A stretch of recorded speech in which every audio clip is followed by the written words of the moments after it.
Facebook, sa YouTube, and then nakita ko tong issue na to. At ang ingay. Naiingayan ako, kaya naman chinik ko. Nako. Nung pag-check ko, isa na naman palang kupal ang tumubo sa mundo. Isa na naman kupal ang nagpapakilala ngayon. Kasi yung unang kilala ko, kargador. Tapos ngayon, labandera. Magandang araw po sa ating lahat, mga kalingap, mga kaibigan. Sa pagpalang gabi po sa lahat. Ito muli yung abang lingkod, Val Santos Matubang. Ang ordinaryong vlogger, isang YouTuber at lingkod sa apat po nating makakaya sa ating pong mga kababayan. Ngayon pong gabi, mga kaibigan, ngayon pong araw na ito, meron tayong reaction po. Isa rin pong ilalang reactor na mayroong 311 subscriber and 102 videos sa kanyang official YouTube channel, si Papa Bear, mga kaibigan. At ngayon po, mga kalingap, mga kaibigan,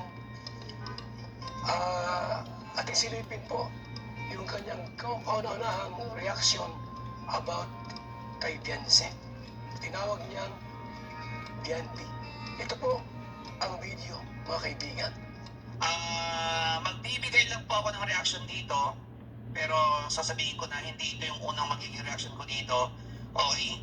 At kahit pa sinasabi ng tao na to na huwag siyang i-vlog, ayaw niya makita na i-vlog siya, ay okay na yun na.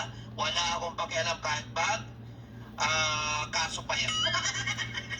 Kahit tulungan pa yan ng mga nasa likod niyang mga tukmol. Si Papa Bear po ay nakilala ko po sa reaction niya kay Tigram nung panahon po na nagkaproblema si Tigram kay Dave. So yung ko siya nakilala sa kanyang matapang at walang humpay na reaction po kay Dave na isa rin pong naging pasaway kay Tigram. At ngayon, mga kaibigan, ating pong silipin ang kanya pong video ito. At dito po, masasabi natin na alam niyo po yung buong kwento ni Beyonce, mga kalingap. Alam niya kung paano po umalis si Beyonce sa Team Kalingap, tulad din po ni Dave na isang kargador na umalis din po kay Tigram. Sino nakakakilala dito, guys? Siguro naman kilala nyo na to, no? Ang Team Kalingap, si Kuya Bal, no? Si Kalingap Rap. Kilala nyo yan pagdating sa lalo na sa pagtulong. Okay? Isa rin niya sa hinahangaan ko. Okay? Ayan, kasabay niya, hindi naman kasabay ni Tatay Tikram, mas nauna tong mga to. 2001 po, nag-start tayo ng pagtulong sa ating kabayan. By means of feeding program, pagkain ng Jollibee, kanin, chicken, pansit, supas, at iba pa. 2001 po, nag-start tayo mag-lingap, tumulong, at wala pa noong YouTube channel, mga kaibigan. Wala pang Facebook. Hanggang sa dumating yung time tayo po ay nag-open ng Facebook at almost 15 years tayo sa Facebook na tumutulong po. Alam po ng lahat yun. Sapagkat aring na video po nakuha po ng Channel 7. Yung triplets sa diet. Si Tay Ben na isang kargador sa palengke. Si Jessica na buto ng paa. Si Nini na nakulong sa isang hawla. At tinawag na babaeng hawla po kasi may problema sa kanyang kaisipan na tinulungan po natin at na features po sa Jimmy 7 at si Rela Queen po. At mayroon pang dalawa po na features po sa Jimmy 7. 2019, nag-open tayo ng official YouTube channel at ayun, no? Doon po nag-start pa ang mas malawak na programa ng Team Kalingap at 2021, nagsimula po si Kalingap Rob na mag-vlog din po at tumulong sa ating kababayan. Kaya kung sa ano po, tayo po ang nauna na naging charity vlogger Pilipinas, ang Team Kalingap. جيمك حامي وودك يزيد تركيزك بوجبة. افتح جوالك على قسم المطاعم في نينجا وفي كل شيء تبيه. جاء في بالك دق مع Diba? Pero guys, ngayon, nabalitaan ko na natulpo pa. Yan yung mahirap sa ating mga Pilipino na natulungan ka na nga, ikaw pa yung may ganang magpatulpo.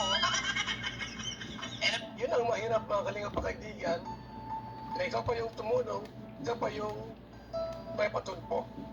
Ito si, anong pangalan nito? Si Bianpi. Ito si Bianpi, no? Ay isang mahirap. Yung pamilya niya mahirap. Masasabi natin mahirap. Kasi balita ko naglalakad daw to eh. Pakapasok lang sa school. Tapos, ang alam ko dito is, nung una parang anghel to, makipag-usap. Pero ngayon, tingnan nyo naman, may sungay na rin. Medyo nagbago po at nag-iba po ng ugali itong si Beyonce. Para naging matapang po siya ngayon. Tulad dati po, nung sila parang nagpapaido, sila pa lang po sila, wala po silang away-away, napakabait po ni Beyonce. After po na nagkaroon ng problema ni Ido, grabe na po ang ugali ni Beyonce.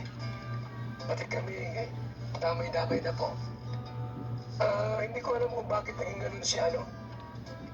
Dahil ba kay Ido? Dahil siya ay iniwan ba or what? Nadukot, dinukutan, or nahalikan, or ano? Iniwan, hindi ko alam kung anong tawag niya mga kaibigan. At kung bakit po nagkaganoon, nagka-problema. Tapos may iba na po ang kanyang ugali. Ngayon mga kaibigan, nagbago na po si Beyonce. Ganyan na ganyan yung kilala ko eh. Ang pinagkaiba lang nila, yung isa lalaki, tapos kargador. Ito naman babae, tapos labandera, aray mo. Diba? Ito ang napanood ko kasi ang sinasabi niya dito, gusto niya daw ipabura yung mga video, yung mga vlog sa kanya. Yan. Eto, magbibigay lang ako ng ano guys ha. Hindi ko sinasabi na tama ako dito, pero ito, isalubin ko lang. Wala naman sigurong masama, no, na maglabas ka ng opinion mo tungkol sa issue na ito. Kasi guys, tulad ng dati, ako ay isa na ring biktima ng mga ganyan tao. Hindi po ako na yung tumulong, ako pa yung sasabihan na ipapatulpo daw ako. Ano masaklap mga kaibigan, mga kalingap, na ikaw pa yung tumulong, ikaw pa yung reklamo, ikaw pa yung ipapatulpo. Tumulong ka na nga, gumawa ka ng kabutihan, abay, ikaw pa yung akusahan. Ano po, kung totoo po mga kaibigan, kung wala tayo, wala din man sila, hindi mo sila makikilala. Kahit ngayon sila nag-trending, nagkaroon ng sponsor, nagkaroon ng maraming kakilala kaibigan, dahil nga po sa kalinga po yan. Dahil sa vlogger na nagpa-trending sa kanila. Dapat hindi sila dapat magbago. Ba't ganun?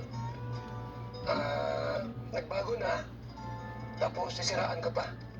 Pero wala naman, hindi naman ako napatulpo guys, no? Di ba?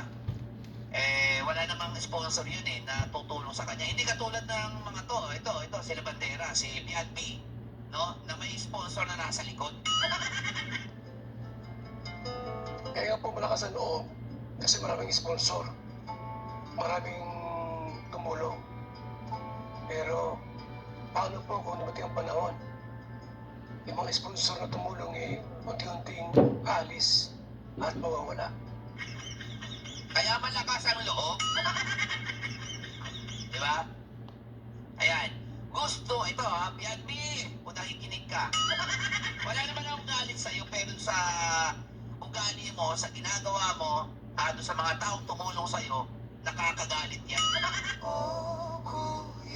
Halos lahat po ng mga Kalingap supporters at followers po natin ay talagang sobrang galit nila kay Biancy, mga kaibigan. Sapagkat sila na yung tinulungan, sila pa yung nakuha magpatulpo. Kaya marami pong nagalit sa kanila. Galit na galit ako sa mga ganyang tao, promise, dahil isa ako sa nabiktima ng ganyan. Ha?